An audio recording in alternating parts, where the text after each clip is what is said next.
Okay, so yeah, welcome back to my channel. It's been a while. It's been a while. It's been a while. So, well, probably the reason it being that I haven't have much to talk about. But today, I just thought that I'll bring this topic up again. I have been getting a lot of emails and text messages through people that I know and people I don't know asking me the type of visas in Ireland. And I thought, okay, let me just do a video about this. There is information out there, um, and I always encourage people to research. That's my motto.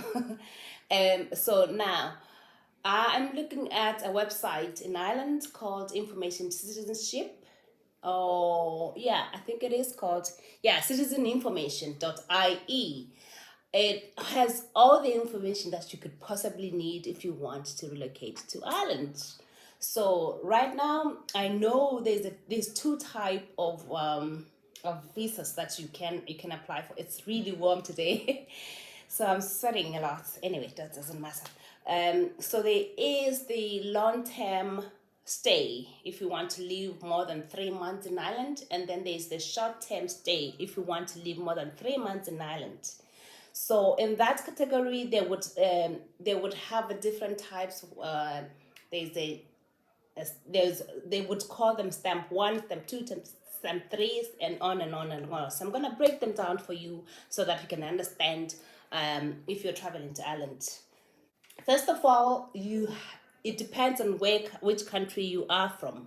As for my example, I come from Botswana. I have a free entry or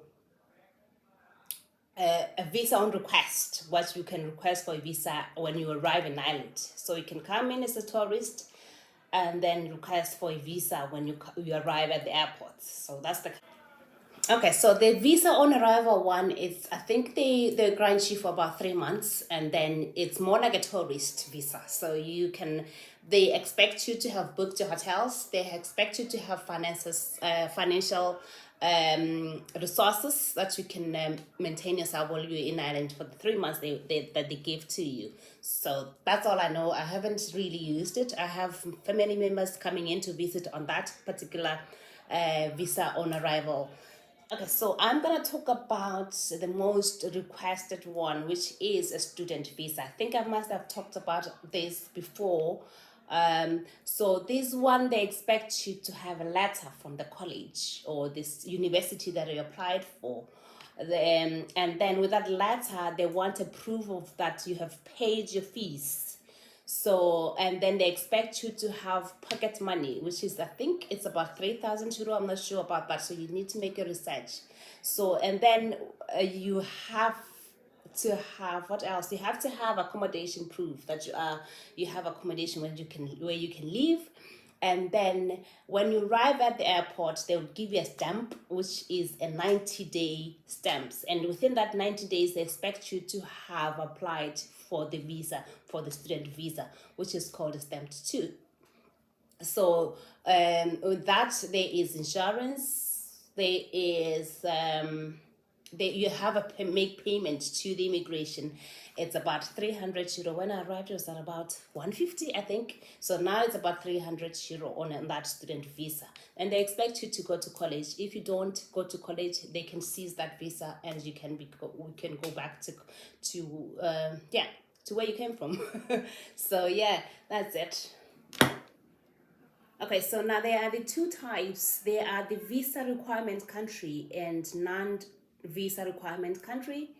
You require a visa to come to Ireland unless if you want to stay more than 6 months. That's when you require a visa.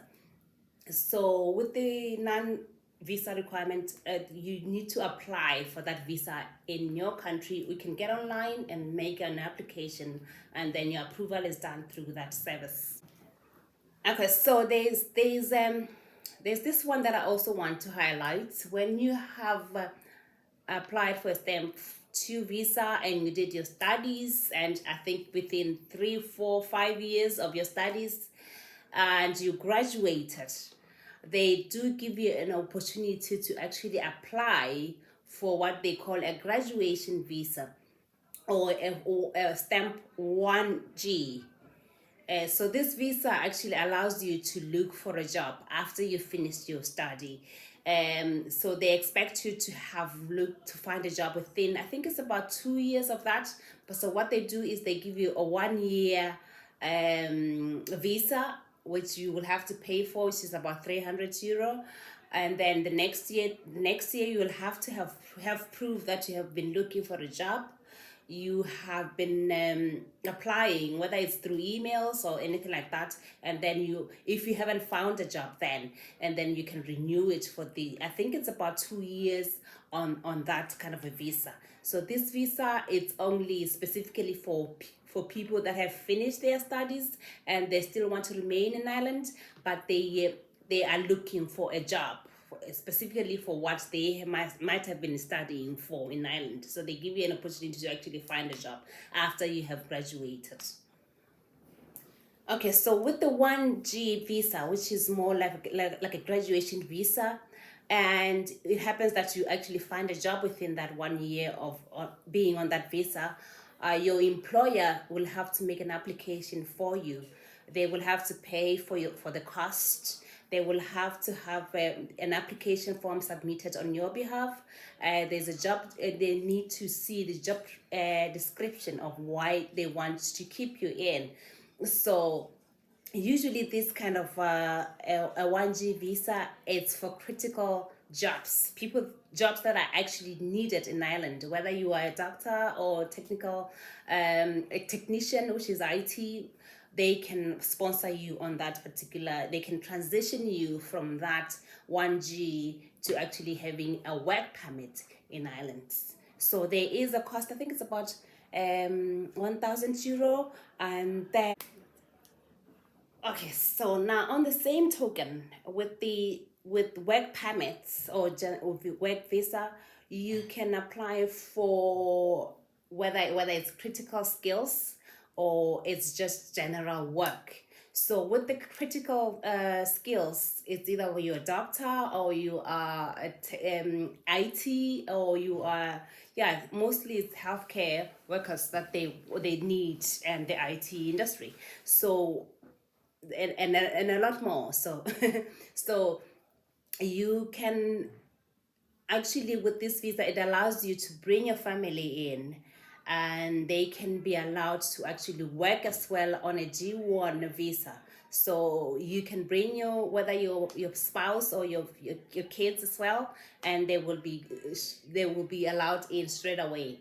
But with the general work visa, whether it's just a general job, they would allow you to come in Ireland. They will allow your family to come in Ireland, but then your partner would not be allowed to work. So they will have restrictions on that. So there's one thing that I actually want to mention, that the visa, they can't just give you visa if you just decide to just travel to Ireland. And maybe let's say you are on a tourist visa and then you decide to stay. So it's gonna be sort of a loophole. So you need to kind of when you are here and you think you can get a job and then apply for a visa, it doesn't work like that. They will decline your visa. So when you come here, you have to be on the right visa, because what they do is they if it's maybe a work visa, they first of all look in Ireland to see if they can find a candidate for that particular job. And if they can't find a job, a candidate for that, then that's when they will look around Europe to see if they can find anybody in Europe to do the job. If they can't find anybody in Europe, that's when they would go outside and see if they can get somebody from outside. There are companies that actually go all the way out, whether to India or to Africa, and get their candidates there. If you want to just drop in and say, no, I'll actually apply for a visa when you come here. So you might get it. It depends on what skills you have, but just be mindful of that it's not going to be easy to think, okay, so I have cleaning skills, I can just come here and apply for a visa. No, it doesn't work like that. Okay, so I'm gonna talk about the last stamp, which is a stamp 4. It's usually would be the last visa that you're given to just before you get your permanent residency in Ireland. It could be your citizenship. Yeah. So this stamp 4, it depends on how you get it. You can get it through work, you can get it through your spouse, you can get it through the fact that you've been in Ireland working and paying tax for quite a while. So they do have a period where they would waive off, is it a waive? Yeah, whatever. And then they give up people permission to actually stay that have been here for quite a while and they've been working. So they want a proof of the fact that you have worked in Ireland for quite a while. So with this visa, it allows you to later apply for citizenship. So I think it's about 4 to 5 years. So if you go on to the GNIB website, they give you options to actually calculate just the amount of points you need to apply for the citizenship. So with the stamp 4, it's a work permit as well. You can work, and it's almost like a permanent residency in Ireland. That. Thank you so much for watching. And please, if you haven't subscribed to my channel, subscribe, like my channel, and share, and help me grow. And I do appreciate you watching my channel. Thank you so much for watching. Just bring my little bit of personality to it as well.